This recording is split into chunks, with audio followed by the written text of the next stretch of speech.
Sa mama ko, talagang we experienced the lowest of lows. Talagang tinaguyod niya ako and she raised me na maging goal-driven. Abutin ko yung mga pangarap ko. Kaya nagsikap talaga ako para maiahon ko yung family ko sa kahirap. Laging andyan, tutulungan ka kahit saan. Tapos talagang kahit anong nangyari sa kanya, nung nagkaroon pa siya ng cancer, lagi nandyan pa din, suporta. Pagluluto ka, lahat ng mga kailangan mong suporta, nandyan sila. Mapagbigay, yan yung una, mapagbigay. Mapagmahal. Matulungin yung mama ko.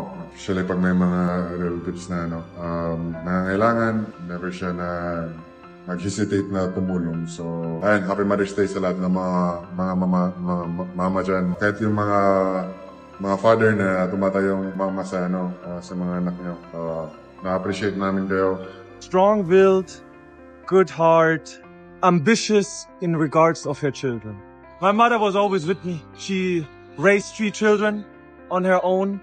She did an amazing job. I remember that we checked out 10 different teams in Germany to find the right foot for me in basketball, and I can say with confidence that without my mother pushing basketball that much, I would not be the basketball player I am today. So I'm happy, Mom. I love you, and happy Mother's Day.